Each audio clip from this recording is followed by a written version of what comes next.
अस्सलाम वालेकुम व्यूअर, उम्मीद है खैरियत से होंगे।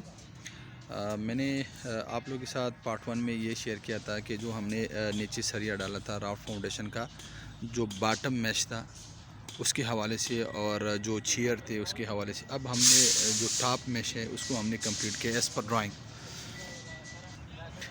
इसमें कुछ मेन चीज़ें हैं जो मैं आप लोगों को बताने वाला हूँ। सबसे पहले ये है कि जो हमने पंचिंग शेयर के लिए जो कॉलम थी उसके नीचे हमने जालियाँ बनाई थी, और इसी तरह जो हमारे जो टॉप रीइंफोर्समेंट है, जो टॉप हमारा मैश है, इसके लिए भी हमने यहाँ से इसी तरह मुख्तलिफ़ जगहों पे जालियाँ बनाई हैं।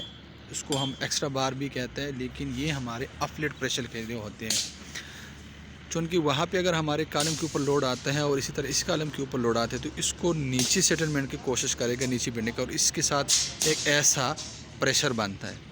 तो यहाँ पे टॉप पे टेंशन आएगा, उस टेंशन को रुकवाने के लिए यहाँ पे हमने जो इनकी जो स्पेसिंग है वो हम ने कम किया, और इसके बीच में हमने एक्स्ट्रा बार डाला है।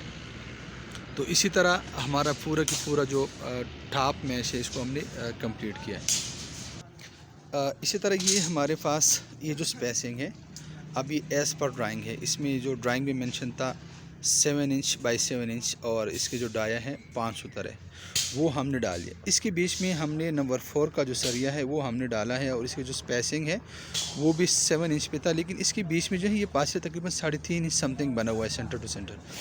ये हमने मज़ीद इसको स्ट्रांग किया है। उसका वजह यह है कि जब इसकी मतलब अपलेट प्रेशर बनेगा तो ये इसी तरह बिल्कुल वेव की तरह ऐसा मूवमेंट करता है। तो जब ये ऐसा ऊपर आता है तो यहाँ पे इसी तरह पे क्रैक आता है, तो उस क्रैक से बचने के लिए हमने यहाँ पे एक्स्ट्रा बार डाला है।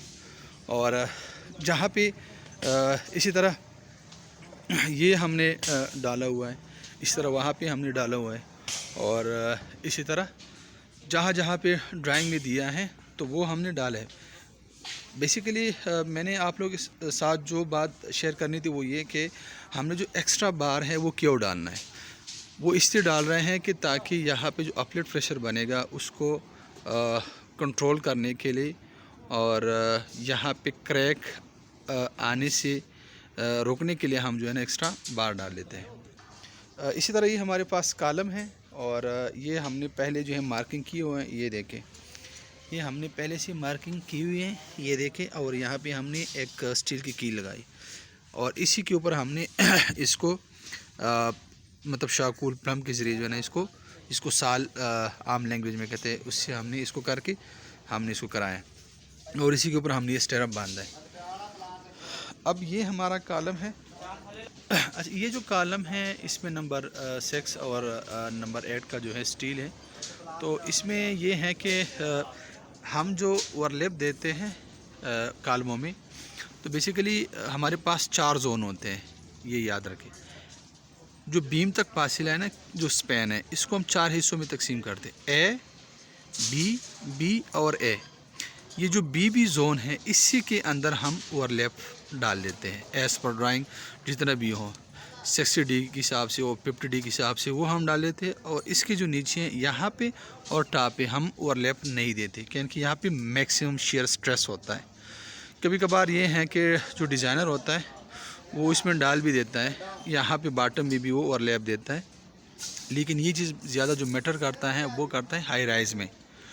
तो इसी तरह हम यहाँ पे ओवरलैप डाल देते हैं, और यहाँ पे जो हमारे स्टेरअप है उसकी जो है पासिला कम होते हैं, और टॉप पे जो है ये हमारा H5 के हिसाब से होते हैं। मीन के जो स्लैब तक आपका पासिला है और इससे फ्लोर से इसको H कहते हैं, और इसके बीच में जो मतलब H5 मीन के जो 5वां हिस्सा है इसकी हाइट का, वहाँ तक हम स्टेरअप को करीब डाल लेते हैं, और इसी तरह नीचे हम डाल लेते हैं। तो ये हमारा इसी तरह ये तो खैर एक एक्स्ट्रा चीज़ था जो मैंने आप लोग के साथ शेयर कर दिया। बेसिकली हमारा जो है टॉपिक है वो हमारा है राफ्ट फाउंडेशन के रीइंफोर्समेंट और इसकी डिटेल्स। ये हमारे पास जो है अंडरग्राउंड वाटर टैंक है, और इस अंडरग्राउंड वाटर टैंक को चारों साइडों से हमने ये जो है दीवारें दिया हैं RCC रिटर्निंग वाल। लेकिन वो जो दीवार है वो एज़ पर जो हमारे 9 इंच के हिसाब से वो हैं, और ये वो भी इसी तरह है। और यहाँ पे हमने इसको 18 इंच किया है। उसका वजह ये है कि ये जो पूरा की पूरा राफ्ट का जो लोड है वो यहाँ पे ट्रांसफ़र हो रहा है, उधर ट्रांसफ़र नहीं हो रहा। वहाँ पे दो किस्म के लोड है, एक यहाँ से जो पानी का प्रेशर है, दूसरा जो मिट्टी का प्रेशर है। उसको मेंटेन रखने के लिए हमने उसको डिज़ाइन किया है ये दो दीवारें। और यहाँ पे जो है ये बेसिकली पानी का भी प्रेशर बर्दाश्त करे, और ये जो पूरा की पूरा राफ्ट है इसको भी जो है इसका प्रेशर जो है बर्दाश्त कर रहे हैं। इसी तरह ये हमारे पास चेयर है, तो मैंने पहली वीडियो में आप लोगों को दिखाया था। ये चेयर बेसिकली ये हैं कि जो हमारे टॉप में से और जो बॉटम में से इसको अलहदा करने के लिए और इसकी जो स्पेस है एज़ पर ड्राइंग रखने के लिए हम प्रोवाइड करते हैं। और इसकी जो लचक है वो हम ख़त्म कर लेते हैं, उसके लिए हम चेयर प्रोवाइड करते हैं। और चेयर जो है एज़ पर ड्राइंग हम इसलिए बनाते हैं कि मसलन हमारे पास कितना थिकनेस है उससे हम कंक्रीट का और निकाल लेते हैं, और जो टॉप पे हमारे जो सरिया आता है और जो बॉटम पे उसको निकाल के इसके बीच में जो क्लियर स्पैन बनता है तो उस हिसाब से हम ये डाल लेते हैं।